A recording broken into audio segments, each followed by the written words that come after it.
Yeah. Yes, that's great. She gets on. Party. Yeah, we're done with the morning. Oh, oh, yeah. That's just like me. All right, I'm gonna go ahead and call our Regent meeting back to order at this time. Thanks, everybody. Welcome back from lunch. I see that we have Regent Redmond joining us. Can you hear us okay? And do we have Regent Shetler as well? Oh, there he is. Great, okay. All right, I'm going to actually turn this over to Regent Cerna, who will be taking us through our Academic and Student Affairs Committee. So Regent Cerna. Thank you. Welcome everyone to the Board of Regents Academic and Student Affairs Committee meeting. We are live over YouTube. A link to YouTube can be found on the Board of Regents website. We have a couple of future action items. What we do want to do is we'd like to have those items be moved up so that tomorrow we could take action on them. And if there's no objection from the rest of the Board of Regents, we'd like to be able to do that. Okay, any concerns about forwarding these action items that are on here for tomorrow? That's 1 and 2. That's right. That's enrollment management, or yes, exactly. Sorry, looking at the wrong agenda. We'll still discuss them, but we'll Yeah. take action on them. And Des, is there anything else that we need to do around that? No, if the Regents decide after they review the items and discuss them, if they want to move them to the consent agenda for tomorrow, let's see. So at the end of it, I will just formally All ask to move to consent agenda. All right, so we'll move ahead with future action item number 1, establish the Bachelor of Science degree in cybersecurity. Executive Vice President Provost, Pullman Chancellor Elizabeth Chilton will be here to give us info. Absolutely. If it's okay, I'll just stay here. I think these will be short. This is a new degree program that actually we had a request from the governor's office to consider establishing a degree in cybersecurity. We submitted it last year as part of our biennial budget. And it was funded at least a portion of what we had suggested, but it's a Bachelor of Science in Cybersecurity in the Boylan College of Engineering to be delivered on the Everett, Pullman, and Tri-Cities campuses. We had asked that it be established at all 3 campuses right from the get-go. And so the information about the degree is in your packet. But we're asking to establish this. One of the reasons we asked for it to be moved to an action item is so we can begin to advertise the degree for the next round of admissions. Happy to try to answer any questions that folks may have about this particular degree. Are there any questions? No questions. Okay. Let's move to the future action item number 2, to establish the Bachelor of Science degree in Pharmaceutical and Medical Sciences. And So this is to establish Bachelor of Science, Pharmaceutical, Medical Sciences, as Regent Cerna said. This comes from, it's a joint between the College of Pharmacy and our Olson S. Boyd College of Medicine. Really rare for a student to be able to take courses across those 2 disciplines. There's only a few places where one can do that. So it's a really innovative proposal, really a springboard for undergraduate students to then enter the health professions and theoretically attend then professional schools as well. I should say that I should have said for the first one and for this one, these undergo a thorough review by the Provost's office, and then they are also reviewed by the Faculty Senate. And both of these were approved by the Faculty Senate, and the dates are listed there just last month. Any questions? No questions. So we would, as we mentioned off the top here, we'd like to be able to move these to action items, take action tomorrow, and Move them to our consent agenda. So yes. yeah, so we will be moving these 2 future action items to actual consent agenda for Friday, the 10th of March. All right. Thank you. Okay, we have a couple of other action items here. And one is proposed amendments to WAC 504-24 policies and regulations for student living groups. Vice President Provost Plum Chancellor Elizabeth Chilton and Vice Chancellor for Student Affairs Ellen Taylor will sit on this. I'm going to turn this over to Vice Chancellor Taylor. As Ellen's just getting situated, I wanted to just do two quick announcements. One, I would like to introduce Peter, is it Gatau? As our new Vice Chair of Student Affairs at our WSU Spokane campus. So welcome, and I think you're maybe on week 2 at WSU? Week 3, thank you. No, but we're glad to have you. Thank you. And then this is just going off script for 1 second, but I keep thinking, I keep looking at her and thinking we have to share this news. So Rhiann Chilton, our own student regent, could you share your amazing news? Because it's pretty remarkable. Yes, sure, thank you. So I'm finishing the 5th year of my PhD. The last year of a PhD in clinical psychology is an internship to do away from university. And I matched for my internship at Cambridge Health Alliance with Harvard Medical School. How about that? Very excited for you and proud of you. And just remember when you get over there to that Ivy League area that your roots are here at WSU. Did you get that? So, congratulations. Yeah, it's really, really a statement and quite an honor for you to be doing that. So well done. Congratulations. Okay, Are you gonna sorry. be agreeing That's, with the that's rest? quite all right. Well, I can keep all my crimson. Right? Yeah, that's true. Good point. All right, As a clinical psychologist myself, I say congratulations, Regent Chilton. That's a huge deal, so. Shall I take off? Yes. Okay. Action item 1, as Regent Cerna said, this is the revisions to the Washington Administrative Code 504-24030, our first year live-in requirement. Presented this as a future action item in January. Discussed that what we are essentially doing is clarifying and refining this, the first year live-in requirement, and it's essentially removing an exception that allowed students who pledged either a fraternity or a sorority to be exempt from the first year live-in requirement and be able to move into the off-campus housing that is owned by those fraternities and sororities. We did have and the only thing that's really changed since we talked in January is that we held a public hearing for this rule on February 8th, and there were no comments either written or oral provided through that hearing. So I'm happy to answer any questions, but that's really kind of the crux of it. Any questions? So if I read it right, it's freshmen on campus. Yes, this is saying all freshmen on campus. This affects we've had an average of about 250 to 260 each year that would take advantage of the exemption or the exception to the first year live-in requirement and move into those off-campus houses. Quick question, Ellen, a capacity for housing and adding, if your number is around 250, are we okay from inventory standpoint that we won't find ourselves in a situation where freshmen need housing and we don't have it? We have plenty of capacity at present. If Saichi accomplishes all that he is trying to accomplish in the next 5 to 10 years, we may have to have some conversations, but I'm definitely not worried about that at this stage. We absolutely have capacity. Yes. Just a clarification. So all freshmen, regardless, have to live in a residence hall. So they wouldn't have, if their parents wanted to get them an apartment or something, that would not be allowed.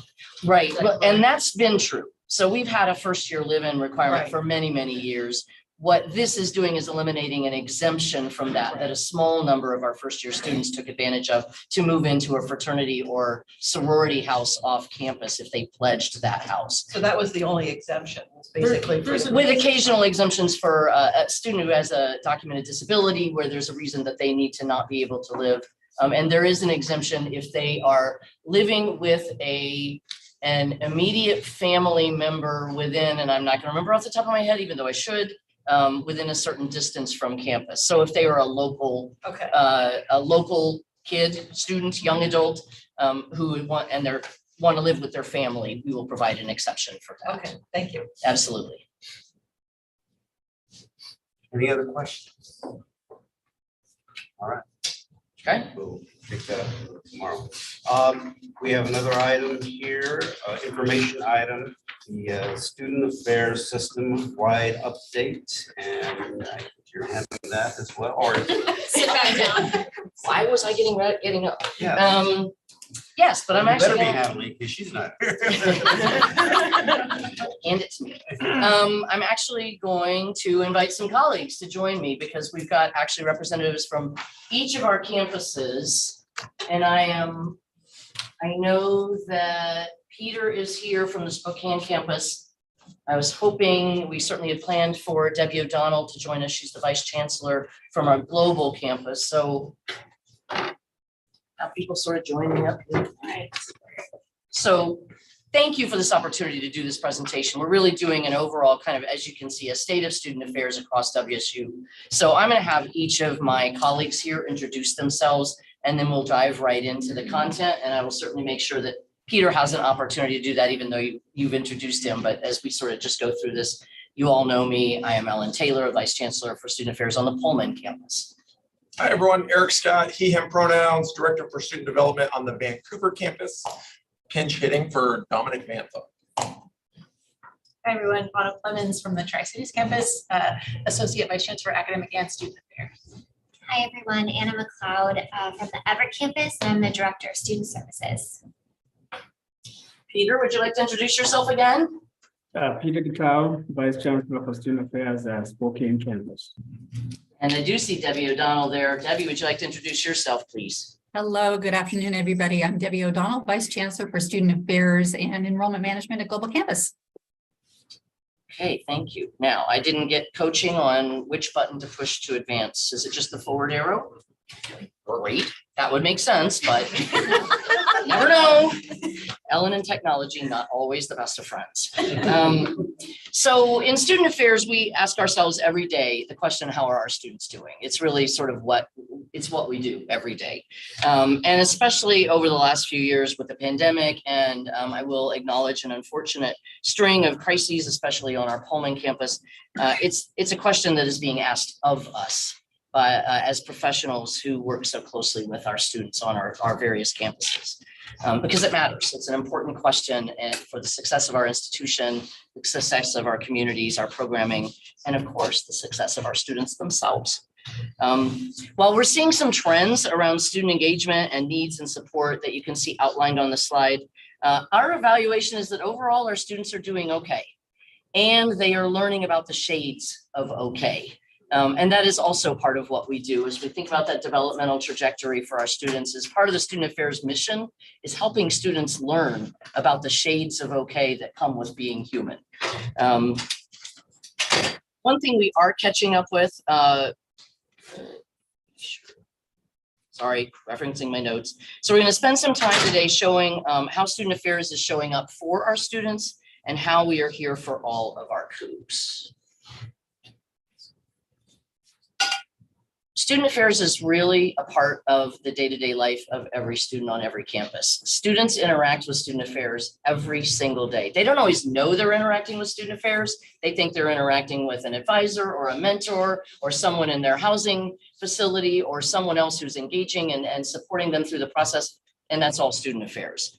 One thing we are catching up on a bit right now is reestablishing and rebuilding traditions. With the pandemic, we have got a group of students who have lost some of that sort of peer-to-peer mentoring and passing on of what it means to be a COOG and what the experience is and what they can expect from the experience. So that's something we're spending some of our energy on across the system.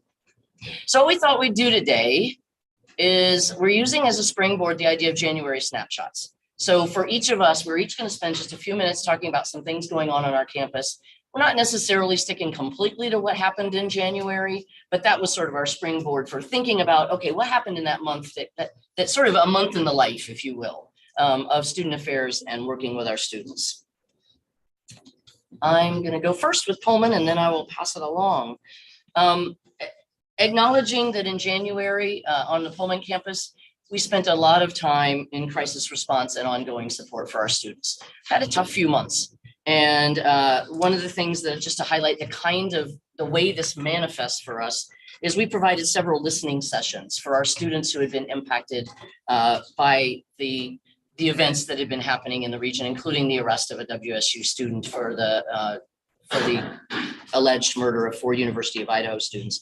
So these listening sessions were about providing care, providing resources, and also just an opportunity for them to talk about what they were feeling and what they were experiencing and how it was affecting them. We also used that to listen, they really were listening sessions, to listen to what they needed. And so as an example, we launched some new personal safety and self-defense courses on the Pullman campus because we heard them asking for that in those venues. Campus-wide partnerships are important for all of us. And one of the ones I wanted to highlight is we're partnering really closely right now with our enrollment management colleagues to refine and update the new Cougar orientation. And a question we're asking ourselves and working really closely with them around is, there's a ton of information that students need to get from the beginning. And if we even just start it, you can start it before new Cougar orientation and all the admission process, but if you start at new Cougar orientation all the way through week of welcome and their first semester, there's a ton of information they have to absorb. So we're doing a lot of work with our enrollment management colleagues to right size that and make sure they're getting the right information at the right moment along that trajectory so that they can absorb it. Because we throw it all at them at new Cougar orientation, they just can't even metabolize that much information all at once. So we're doing some real great work there. Another great collaboration was the establishment and implementation of the National Day of Racial Healing that we did in January. That was with our colleagues in the Office of the Provost. And that's a new tradition that I think we are starting now, which is really awesome. 2023 celebrates 35 years of mentorship and advising and tutoring in our multicultural student services. January is always a month to look at where are we, right? What is 2023 bringing, and recognizing that 35 years of service in that space, particularly up on the 4th floor of the Cub, is really terrific for us. January was a huge month, as you can imagine, for providing mental health support. Our mental health services were extremely busy doing what they always do, providing that direct counseling, groups, highlighting our digital services, and emphasizing our mental health first aid and Campus Connect programs, which are peer support types of programs. We saw increased recreation facility use, which is awesome. Our esports lounge has seen a high level of engagement and expansion. And our outdoor rec program was very, very busy. I do want to just quickly highlight a little story here. You all may have seen the story about the students who were on an outdoor recreation program in the Grand Canyon and came across a hiker in distress and were able to call for emergency aid and provided for a rescue of that person. And one of the reasons I want to highlight that is because they were using skills they learned as employees in the outdoor recreation center. A great example of what they learn as student employees and how that applies. And we had kids saving lives. I'm going to skip ahead a little bit because I'm taking up all my colleagues' time. A couple of highlights, though, I do want to just mention. We are reestablishing living learning communities on the Pullman campus, again, through the residential living. Currently, we have a sustainability living learning community and a well-being one, and we are working towards an LGBTQ+ community at student request, and we're super excited about implementing that starting next academic year. And I also, the final thing I'll just highlight because I'm running out of time, is we have returned the high school equivalency program to our Pullman campus, and we're very excited about that. That's a federal grant that helps members of the community get that high school equivalency so that they can, in fact, pursue a college education should they choose to do so. And we always hope they will. So I'm going to hand the mic to my colleague, Anna. All right. It's such a pleasure to be with you this afternoon and tell you a few things about what's happening in the Tri-Cities. And you can see the list is long and it's all great, but I'd like to highlight a few things also just to frame for us. And I know Chancellor will speak tomorrow and you'll hear more about our work as we continue to pursue the Seal of Excellencia. But everything that we're doing here, I think the two kind of keywords for Tri-Cities right now are intentionality and innovation. So that's when you think of us, that's what we want you to think about. And that shows up when we look at what's happening in the student affairs side of the house. We've really appreciated what Chancellor's done with putting us in the conversation with Excellency in Education. We're learning a lot from them about how to do that work. And so a couple highlights. We have a new co-op program with Washington River Protection Solutions. And what we really love about that is, as you know, CVC is our big competitor here in the area. So we've got higher ed in the Tri-Cities, it's WSU and CVC. And so it feels really good for us to be able to talk with families, particularly families who are sending a student to college for the first time, and to say, hey, we understand CVC is offering this particular 2-year route, but we have this co-op program and your student can be gainfully employed in degree relevant industry within 2 years. And that employment will continue through years 3 and 4 and potentially into a full-time job. So lots of exciting things happening on the student affairs side of the house that connects to academics, that connects to industry. And really, I think, like I said, is intentional in understanding who our students are here in the area and how we can design programs, holistic programs that really serve them. Also, our wellness coordinator and counselor suggested a light therapy lounge. So it's in January, right? Took an existing study area and added happy lamps. There's a better word, right? Happy lamps. So It's good enough. it's good enough, close enough. Yeah, and so now it's exciting. So students can study and really just, again, being attentive to the very real mental health needs and how can we think about holistic health on campus.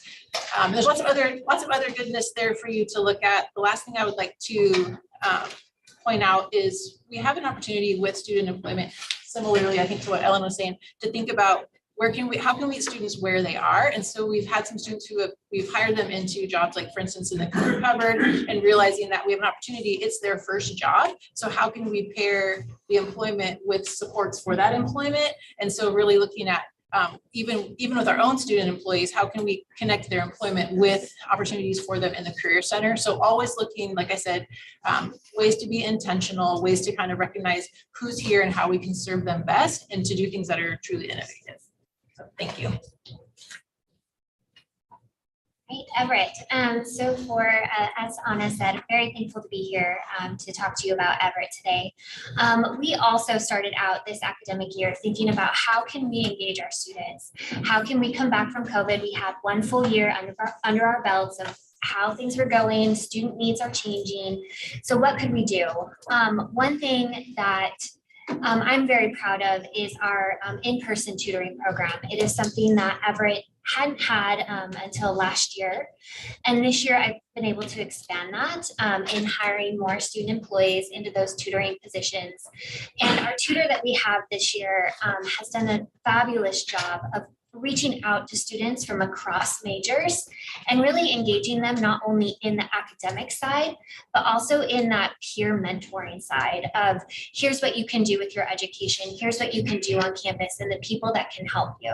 So he's a familiar face for students and really making that connection. The other thing that we did is we heard loud and clear from our students that they wanted a student space.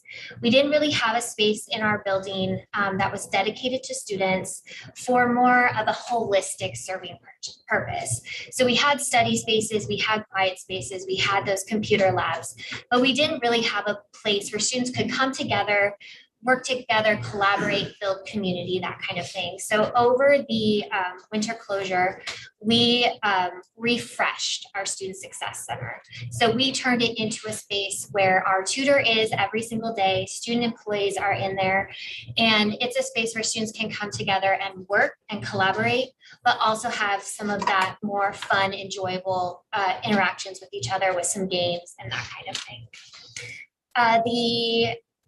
So the food pantry, so this is a little bit exciting for Everett.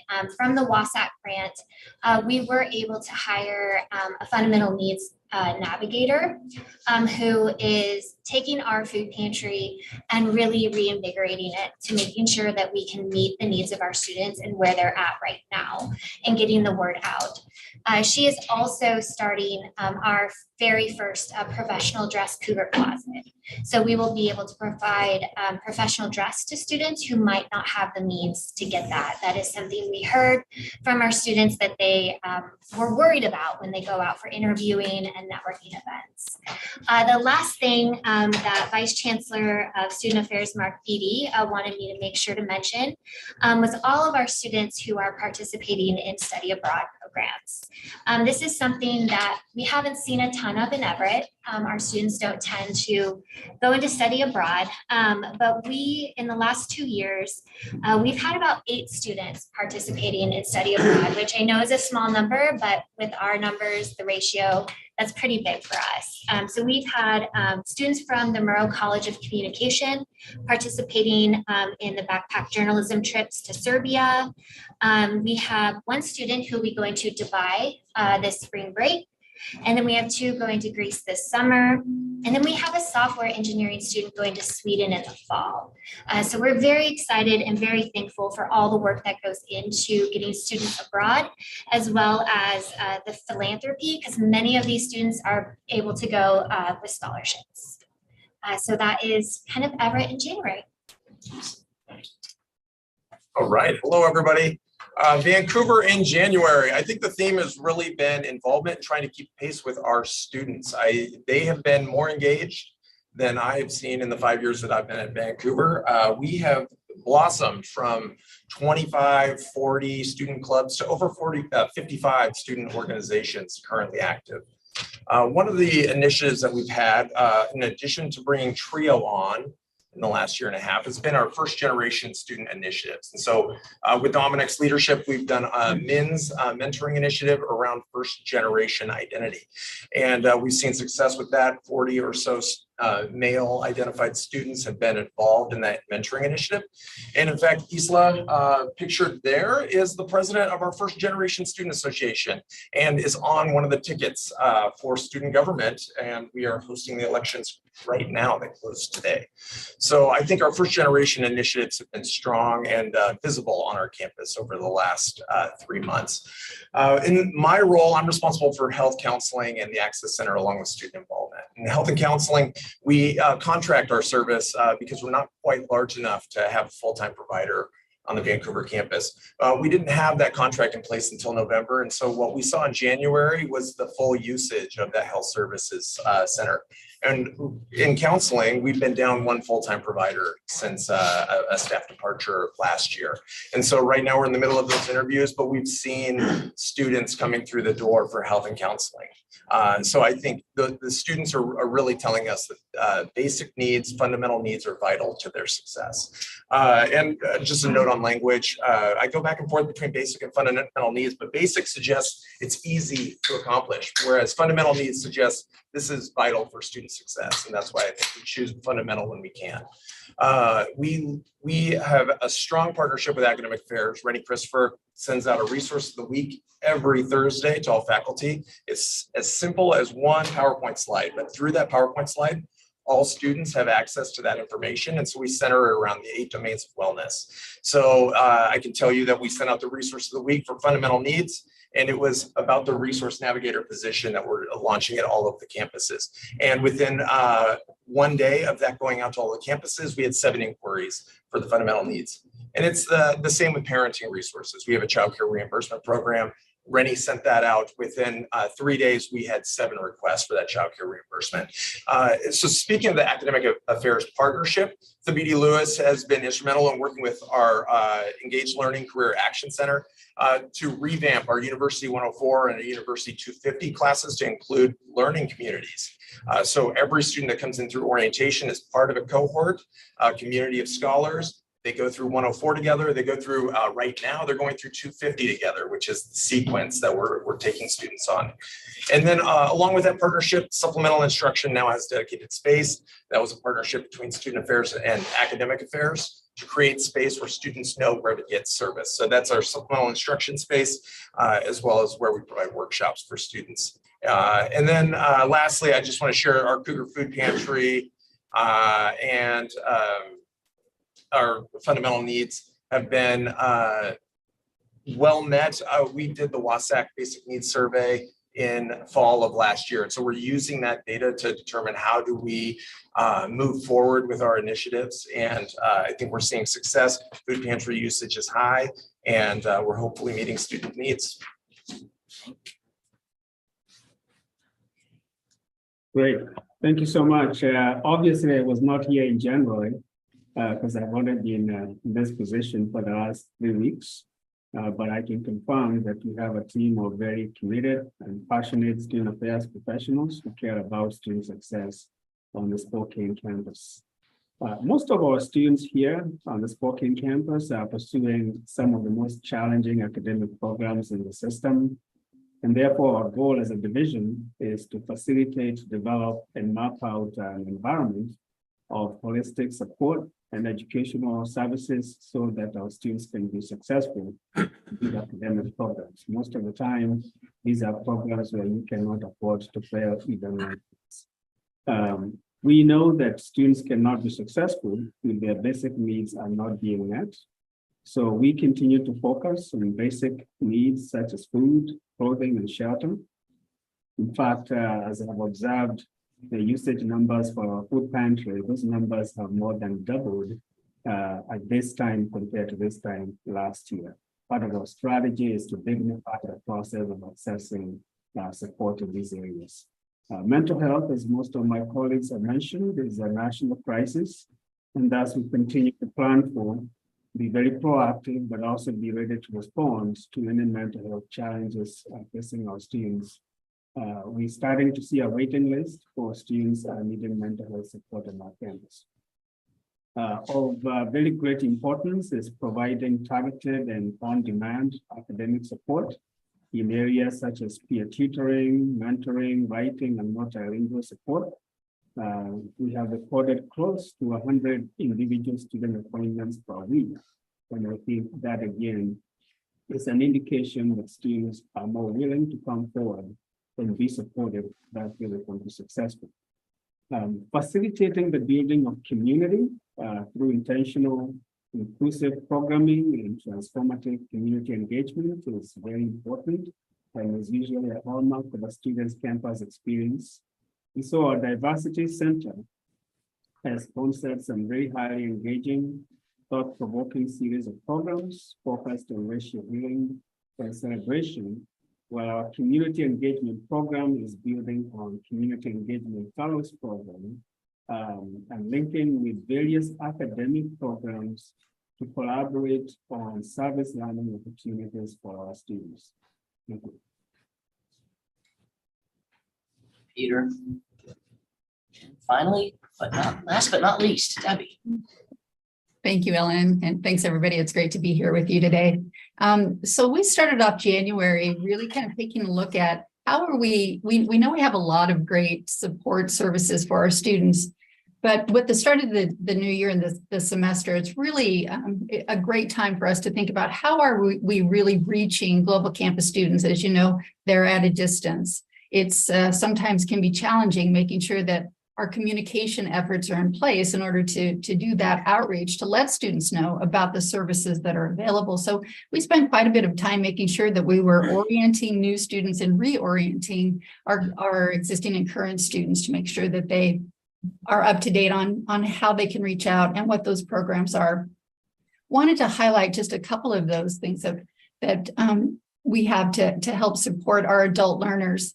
Some of the things that others have talked about as far as the basic needs go, we have a grocery reimbursement program that allows students to be reimbursed for up to $150 a semester for grocery bills, which has been received very well, and students are using it more so, I think, this year than even last year. And of course, childcare is a huge issue with adult learners, and those vouchers are even more generous.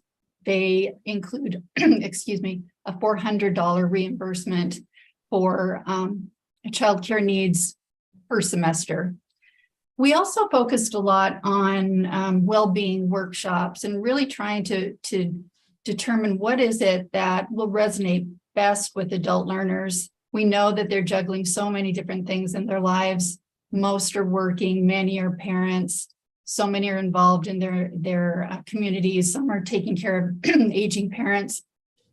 So we recognize that there's a lot going on in their lives and focusing on some of those issues that are really relevant to our adult learners. Time management, for instance, mental health support, stress management, and many more. And in fact, we've spent time not just focusing on some of the workshops. We also try to encourage students to gather together to share. We have a program called Cougs and Their Cubs, which is really focused on our students who are parents that may be challenged with how do we best be students and parents at the same time. And so that's been a very popular program.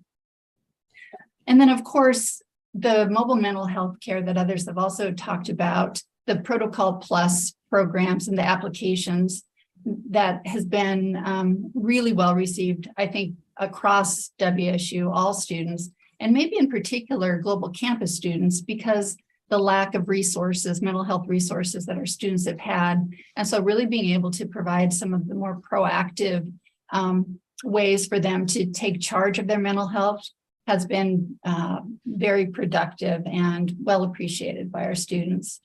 Another thing that we were really excited about being able to participate in, a Pullman program, the Cougs for Recovery, has started a program or a chapter specifically for Global Campus. And again, we're so appreciative of our partners on the Pullman campus and across the system when we are able to share some of those resources. And then I would be remiss not to mention the Student Care Network. We partner with the Dean of Students and Student Affairs on the Pullman campus to make sure that our global campus students who are in distress have a way to reach out and be heard and supported more holistically than potentially a global campus advisor can provide support. That it's limited, unfortunately, but Student Care has been, excuse my voice, has been wonderful about really providing some additional support for students, including being able to identify students who may be eligible for the WASAC Basic Needs Grant, students who are facing homelessness, and students, of course, who were in foster care previously. So those are some of the highlights from Global Campus. Thank you. Thank you. And we're really at this point, and I don't have a little timer or clock, so Regent Serna, back to you. I'll be your traffic cop. Okay. Any questions? So Dr. Taylor, you're surrounded by colleagues, and I I am. really appreciate all the work that's been done. As everybody knows, student experience is one of our top 22 goals and objectives. But the outcome indicator, the metric, is retention. And so the question I have for you and the group is, what are those predictive metrics or other quality metrics that you track in a suite of, whatever timeline that would help us really understand and measure the quality of our student experience? That's, more predictive in nature. I want to be sure I'm understanding the question, and we can collectively answer these. But you're asking, what do we see and what do we track, either qualitatively or quantitatively, perhaps, that we believe serves as a predictor of how the retention might look in the next year, 2 years, et cetera? Well, and retention is our outcome metric. So I'm presuming that all these things will try to correlate, but I'm just curious because I'd like to just understand better. You want to go? Sure. Thanks for I could see looking you at me taking a first. breath. I'm ready. Yeah. I highlighted our partnership with Academic Affairs because the high DFW rate, so that's students earning D's, F's, or withdrawing, is one of the first indicators that we look at from our fall performance. So what we do is we track fall to fall, what the DFW rate is for specific classes, and that's why I highlighted supplemental instruction, because we target those specific courses for supplemental instruction, so we can reduce that DFW rate, because we know their academic performance is important for their retention. And then also, we always report fall to fall retention, but we are also looking at fall to winter or fall to spring retention as an early predictor as well. Just Just a follow on that real quick. So for the DFW students, do you have to wait till the end of the semester? Or do you get like midterm reports so that you can get in there before they get to that endpoint? Yeah, all students are, undergraduate students are required to have a midterm grade entered. And so we absolutely use that midterm grade as an indicator, and we have coordinated academic advisor outreach for midterm grades. So I love this question. Thank you for asking it. At Tri-Cities, we're deeply committed to looking at data and disaggregated data, right? To be sure that even when we say retention of whom and how is all that playing out. So we're constantly looking for places where we can collect data in the student affairs area. So a couple exciting things this last year, we disaggregated our data from our presence points program. So any student who participates in a program, it goes towards presence points. And so we looked at that data and we're able to see, are you retained? What's the GPA? What's the sweet spot for involvement? Because there is such thing as like exposure too much, right? And so we could see what that curve looked like. And it was very interesting. So yeah, so there are places where we're looking to see what is the correlation. I don't know, I'm always hesitant to talk about causation, right? But what's the correlation between involvement in clubs and retention? What's the correlation between taking our new student success seminar course, which had excellent numbers with retention, which was exciting because it was really designed around belonging and using that academic space to try to figure out how to get students to clubs, get students to office hours, and do lots of things. And so we were really pleased with the retention data. And I think if I'm understanding the question correctly, just always looking for places to collect data in the student affairs sphere and draw those direct lines to retention. I'd like to We add. better, Oh, we sorry. gotta be careful of time because we got tours that are supposed to start like 3 minutes ago, right? Okay. Is that correct? No, sure doesn't start until 2. Oh, until 2, I'm sorry, I had the wrong schedule, so. Why don't you tell the president, tell Tom? I know, my bad. I know I should That was good shut though. up. He's getting a D. Yeah, right there. Yeah. Regent Serna, would you mind if I Please do. just addressed a little bit of the question about retention? Really, this is about creating a seamless approach to student support inside and outside of the classroom. And I think traditionally in academia, there's academic affairs is doing their thing and student affairs is doing their thing. And we have really been working on each campus to build an integrated approach and a 360-degree approach to supporting students from the moment they arrive in for new student programs until they're alumni and even continuing past that. So, at some point, we'd be happy to share with you, during the pandemic, we took some of those HERF and CARES Act funds, tried to apply the lessons that we were learning about reducing the DFW rates and also specifically for first gen and underrepresented students. And we actually have been tracking that data and then scaling up those programs that we saw to be successful in the retention space.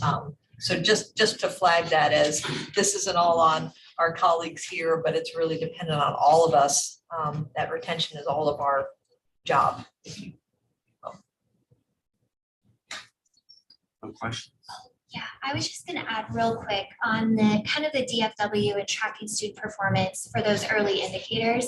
In Everett, we rely very heavily on the EARS referral program, which is the early academic referral system that was set up through the ASCC with Therese King and right now, I apologize. But having our faculty alert the advisors, specifically me, of the students who are struggling for one reason or another, and then we can reach out. So we've tracked that data of here are the students who were referred to us, and then do they show up on our academic deficient list at the end of the semester, and how does that transfer over into the retention of them the next semester? So that's one thing that we use very heavily in Everett. So it's one of those indicators where someone lives, like off campus, on campus, during fraternity, sorority. That's going to be most relevant on the Pullman campus because we're the only residential campus. And partly because of that first year live-in requirement we were talking about earlier, we don't have, it's sort of hard to compare. I mean, all first year students live on campus, and so there's no comparison group there. But looking further out, That would be it would be an interesting question to ask. What we see is, and we're hoping to increase the rates of students who want to stay living on campus. So, but because of the structure, it is hard to measure exactly what you're talking about. They're required to live on campus their first year. We have a fairly small number who stay on campus, living on campus in their second year. And then the vast majority of students, and then all students really at campuses other than Pullman are living off campus. So, but let me dig into that a little bit in the coming weeks and see if there's some things we can suss out around that. Is there a consideration for residents on those other campuses, like on this campus? There isn't right now, I realize that. Is that? We have housing that's associated with campus with the Brailsford Vineyard, but beyond that, that's things that I'm looking to the chancellor or the president. That's all that I do know Vancouver is looking at the idea. I've started Peter to speak for you. Maybe I should just let him talk about. No, that's. No, I'm sorry. Okay. Eric. You want to talk about that? I'm Looking at the idea of residential housing in the future? Yeah, so It's our early days. Vice Chancellor for Finance and Operations and Jenny Chambers-Taub and Dominic Bantham have been exploring the idea, yes. Early days of exploration, yes. Sorry, I got confused about who lives where. The other question, Lisa? Oh, no, I love the conversation of housing in Vancouver. So something I've been thinking about a lot is my 19-year-old sister's refusal to go to college.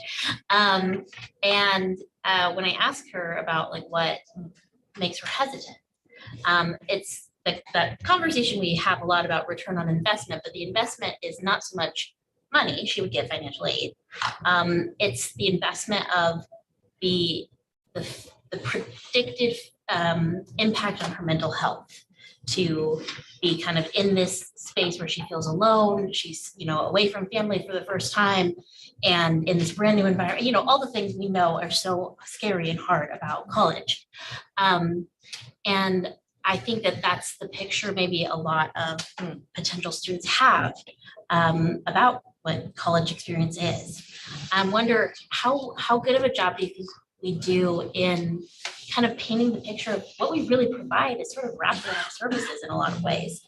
I'm just wondering, how do you conceptualize kind of what we're doing to let students know that we support them when they get here?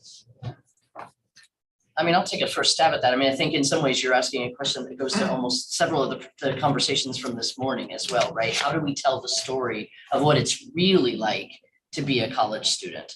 And I do know through, and we'll continue to work with our enrollment management colleagues around how do we tell that story more effectively during that whole recruitment phase, and helping students understand not only can you afford it, but once you get there, you're not actually alone. It can feel lonely at moments. I don't want to pretend otherwise, but it feels lonely, at all ages of life, right? At different moments, but helping them know that we have, and it's one of the great things about that undergraduate experience is there's actually infrastructure that is specifically designed to help build community and to help build connections. And that's true on all of our campuses, not just Pullman, the residential campus. We talk about all of these student engagement things, all the slides that we're showing, that is all about helping students find and build community. I've often asked over the course of my career, I've talked about college students often asking themselves, essentially developmentally, they're asking themselves, who am I? What do I want to be? And who do I want to hang with? Who do I want to spend my time with? Some of that's about who do I want to choose as a partner, but it is also about finding who do I want to be my community and what niche fits for me? And we have all kinds of programs that are designed to help them exactly answer that question for themselves over the course of their time, knowing no one ever answers those questions and stops answering them. So those are lifetime projections. Have I gotten at that sum a little bit, almost to be Dr. Chilton? Yeah. I'll jump in just to say thank you for that question. I'm gonna lead with that one. That's an awesome question. And I think you're addressing it from the mental health perspective, which is hugely important, but I think generally the question of what will this cost me is important. And we know also for first gen students, for instance, it comes at a cost to your relationship with your existing community. So it's not just, will I find community, but what will this do to the community that I'm having to pack my bag from, right? And I think we're working really hard to be attentive to that at Tri-Cities and really looking for every time we can design a course assignment or create a club or do anything that puts our students back in the community. And we do have the luxury of being non-residential, right? To really be very attentive to the fact that there is a cost to college that isn't financial, right? So I think it's a great question. Anybody else want to weigh in? Anybody? Oh, go ahead. Just, it's an oddball question, but some of us were discussing last night how the workplace has changed post-pandemic and how we've had to adjust our expectations of certain employee groups. Have you noticed that in the student population, and how can we adjust what we're expecting of people? Like in my day, it would have been, get over it. But we don't do that. Right?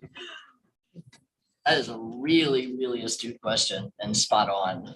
We were sort of looking at each other like, oh yeah. Hot potato. Because Yeah. before you just answer that, the question I would have to piggyback on that is, what is the responsibility too of an academic institution to appropriately prepare the workforce for realities of what is expected of them? Like, just show up to work would be, we'd start there, right? So, but I Are we mean, failing in that? I think there's That's rhetorical. kind of a twofold question of what, Mhm. from a student perspective, and then how are we preparing them truly for being, you know, a marketable employee that then can really, you know, take their destiny into their own hands. Anna, you felt like, I saw you. I can and I have can something speak on to that add. on a very small level, just with the group of students that I very closely work with on the Everett campuses. We have a lot of conversations around that of what is like really meeting the students where they're at and understanding where they're at, because we are transfer only. So we have students coming through that spent their first 2 years of community college fully online. And then they come into WSU and we were, you know, in person from day one. Here's all the engagement opportunities, here's all the things, and really talking to them of why we do what we do, what the purpose is behind it, and why it matters in the long run. And I talk to my student employees about that a lot and really preparing them for the workforce once they leave of, we're asking you to do these things because it's going to give you the skills when you go out there, and you're not going to be taken by surprise when you're in your full-time professional job and you're put in a position where maybe you don't know what to do, but we're teaching you the skills of finding out how to do it, how to interact professionally. That's one question I was asked. I did a presentation for students recently, and one of them asked me, well, how do I communicate professionally? Like, they had no idea. So having those conversations with them and just really meeting them where they're at, and I can do it on a smaller level because we have a smaller population, but I think that's where we're taking it going into this next year. And I'll actually give a great, an example on a larger scale, and I want to give a shout out to the University Recreation Department on the Pullman campus that employs a lot of students. And they have what, in my career, is the best, when I got to WSU, I was so impressed with their program around what they do with their student employees. They really integrate the self-assessment and supervisor assessment and revisiting that at least on a monthly basis in terms of their performance and what they're learning, and talking with them really explicitly about how do you take what you're learning as a university recreation student employee, a minimum wage job pretty much, and how do you take that and generalize that to where you're going in your life and what that means for your long-term career, and really helping them understand, for many of them, this is your first job. And it's a job, and how do we integrate that, but from a very educational and sort of developmental perspective. And I think University Recreation uses data that they give to those student employees. Here's what I can tell you about how you're doing in terms of ratings by peers and by supervisors. That's great. Very helpful. I can't answer the responsibility question. Any other questions? I would like to take a moment to acknowledge that, you know, it's some wonderful news, but some hard news in that Dr. Taylor has announced that she will be retiring in December of 2023. So we will be sure to celebrate you all the way along. But I know I speak on behalf of the board when you stepped into this role in a time when we just needed a steady hand and a steady voice. And you've just done a really beautiful job with that. And just, I think, given great comfort to your students, to other faculty, to your colleagues, and certainly to the board. So thank you very much. We appreciate you. Thank you for that, Chair Dickinson. I appreciate it. And I'm here for a little while longer and all in while I'm here. Good, good. All right. Well, thank you all. Appreciate the time to come here and present. Thank you so much. Good luck on retirement. Peter, bye, Debbie. Hey, I'm still here. I know. Don't bite her off yet. Okay. When you retire, all right. All right, that brings us to the close of our committee. And at the Academic and Student Affairs Committee, we've concluded and our meeting, and we're also turning this meeting over to Chair Dickinson. Thank you. All right, we are going to actually take a break until 2:45 as the Regents will be participating in a tour of the Bioproducts Sciences and Engineering Laboratory with our Chancellor Haynes and folks on our Tri-Cities campus. We will reconvene back in this room at 2:45, in which we will then conduct our Finance and Administration Committee.